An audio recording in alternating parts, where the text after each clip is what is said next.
அஸ்ஸலாமு அலைக்கும் வரஹ்மத்துல்லாஹி வபரகாத்துஹு. இன்னைக்கு நம்ம யாராவது ஒரு வீட்டுக்கு விருந்தாளியை கூப்பிட்டாங்கன்னா அவங்க வீட்டுக்கு நம்ம போறதாக இருந்தாலும் நம்ம வீட்டுக்கு உள்ள நுழையிறதா இருந்தாலும் சில ஒழுக்கங்கள் இருக்கு. இதை நம்மளுடைய நபி ஸல்லல்லாஹு அலைஹி வஸல்லம் நம்மளுக்கு கற்றுக் கொடுத்திருக்காங்க. அது என்னன்னு பாப்போமா? இப்போ ஒருத்தவங்க வீட்டுக்கு விருந்தாளியா கூப்பிட்டுருக்காங்க, நம்ம போறோம் அப்படின்னா போன உடனே டப்ப டப்ப டப்பன்னு கதவை தட்டி உள்ள நுழைஞ்சிடக்கூடாது. முதல் என்ன பண்ணணும் அப்படின்னா, இந்த கைப்பிடி இருக்குல்ல, இந்த கைப்பிடிக்கு இந்த பக்கமா நின்றுக்கிட்டு நம்ம கதவை தட்டணும்.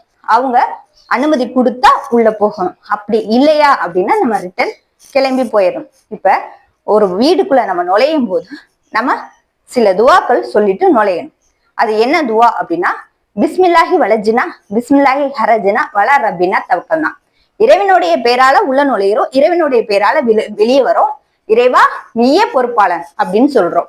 இதுதான் அபுதாபுத்துல இருக்கு. என்னடா இவ்வளவு பெரிய லாங்கான துவாவா இருக்கு, இதை சொல்லிட்டு நம்ம உள்ள நுழையிறதா அப்படின்னு உங்களுக்கு தோணுச்சு அப்படின்னா பிஸ்மில்லா அப்படின்னு சொல்லலாம், அல்லாஹ்வின் பெயரா.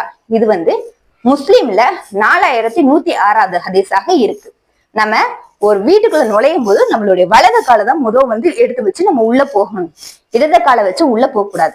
எந்த ஒரு விஷயமாக இருந்தாலும் நபி ஸல்லல்லாஹு அலைஹி வஸல்லம் அவங்க கற்றுக் கொடுத்தது வலது புறத்திலிருந்தே ஆரம்பிங்க அப்படின்னு. அதனாலதான் நம்ம போகும்போது வலது காலை வச்சு உள்ள போகணும் அப்படின்னு சொல்றோம்.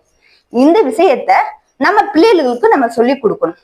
ஒருத்தவங்க வீட்டுக்கு போனாலும் சரி, நம்மளுடைய வீட்டுக்குள்ள நுழையிறதாக இருந்தாலும் சரி, அனுமதி கேட்டு உள்ள வரணும், பிஸ்மில்லா சொல்லி உள்ள வரணும் அப்படின்னு நீங்க சொல்லி கொடுத்தீங்கன்னா அதை அவங்க கண்டிப்பாக ஃபாலோ பண்ணுவாங்க.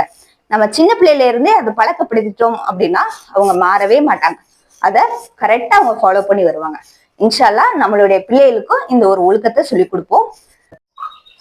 நபி ஸல்லல்லாஹு அலைஹி வஸல்லம் அவங்க எதுக்கு நம்மளுக்கு இந்த ஒரு ஒழுக்கத்தை கத்துக் கொடுத்தாங்க அப்படின்னா, இப்ப நம்ம ஒருத்தவங்க வீட்டுக்கு போறோம், அது அவங்களுடைய பிரைவேசியான இடம். அவங்க பெண்களாக இருந்தா தலையில சால்வை இல்லாம கூட அமர்ந்திருப்பாங்க.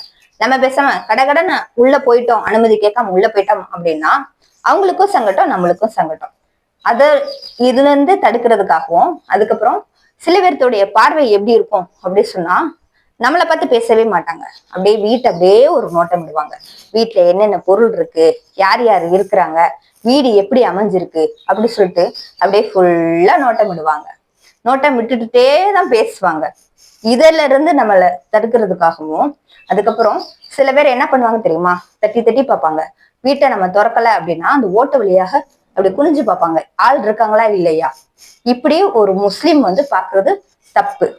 ஒருத்தவங்க வீட்டுக்குள்ள நம்ம நுழையும் போது நம்ம அனுமதி கேட்டுதான் நுழையணும். இது ஒரு முஸ்லிமுக்கு ஒரு கடமையான ஒரு விஷயம்.